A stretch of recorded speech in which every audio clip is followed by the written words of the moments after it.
গরুর মাংস হাতে মেখে রান্না করব। আসসালামু আলাইকুম বন্ধুরা, সবাই কেমন আছেন? দোয়া করি সবাই ভালো থাকেন।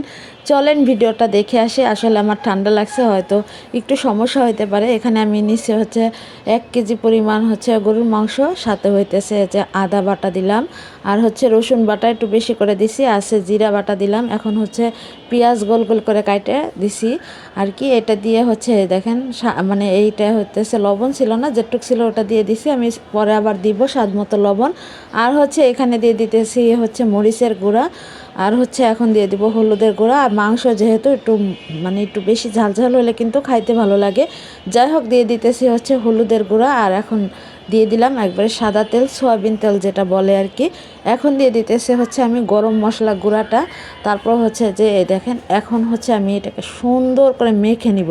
এটাকে কিন্তু একবার অনেক সময় পর্যন্ত মাখাইয়ে দেখেন আমি কিন্তু অলরেডি চুলায় উঠাইয়া দিছি, কারণ যে আজকে ছুটির দিন ছিল, এই জন্য একটু ব্যস্ততা ছিল আর কি।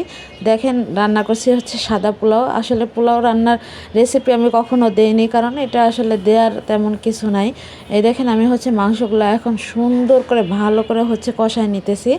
আসলে মাংস নরম না হলে কিন্তু আমার ভালো লাগে না। আর যে আমার দেখবেন যে বেশিরভাগ সময় আমরা মুরগির মাংস খাই, কারণ যে গরুর মাংস এতটা বেশি একটা পছন্দ না। তারপর হয়তো বলতে পারেন যে হ্যাঁ দামের জন্য, হয়তো না, দামের জন্য না, আসলে মানে বাচ্চারাও কিন্তু সবসময় মুরগির মাংস পছন্দ করে। যাই হোক, আমি আলু দিতে চাইছিলাম না, তারপর যে 4-5টা আলু দিলাম, কারণ যাতে ঝোলটা একটু ঘন ঘন হয়। এই দেখেন আমি এটাকে কষায় নিব সুন্দর করে। এই দেখেন এখন যে আমি মানে পানি গরম করে রাখছি, ওই পানিটা দিয়ে দিলাম। যাই হোক, আমার কিন্তু প্রচণ্ড ঠান্ডা লাগছে, গলা ব্যথা, শরীরও ভালো না। তারপর যে ভয়েস দিতে হবে, ভিডিও দিতে হবে। আসলে কি জানেন যে কিছু না করার থেকে কিছু করা কিন্তু অনেক ভালো। মানে বসে থাকার থেকে, আজাইরা সময় কাটানোর থেকে, এর থেকে আপনি কিছু একটা করেন, হয়তো একটা পেজ খোলেন বা একটা মানে ইউটিউব চ্যানেল খুলতে পারেন। যাই হোক, এই দেখেন আমি কিন্তু এখানে মানে পেঁয়াজটা ভেজে রাখছিলাম যখন পোলাওটা রান্না করছি, সেই সাথে কিন্তু আমি পেঁয়াজটা ভেজে রাখছি। তারপর পেঁয়াজটা একটু গুঁড়ো করে, তারপর তার মধ্যে গরম মশলা গুঁড়া আর ভাজা জিরার গুঁড়াটা, ওইটা দিয়ে আমি মেখে সুন্দর করে দিয়ে দিলাম।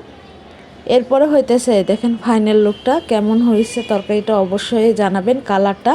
আর আপনারা তো খান নাই, আমি খাইছি, অনেক মজা, অনেক মজা। আর যে দেখেন একবারে লোভনীয় লোভনীয় লাগতেছিল। কেমন লাগলো ভিডিওটা অবশ্যই জানাবেন। আমার পাশে থাকবেন, আমি আপনাদের পাশে আছি।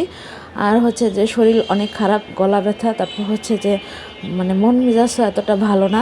যাই হোক, তারপর একটা কাজ করতে গেলে কিন্তু সেই জায়গায় নিয়মিত সেই কাজটা করতে হয়।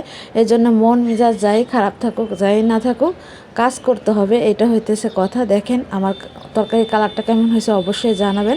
সবাই ভালো থাকবেন। আল্লাহ হাফেজ।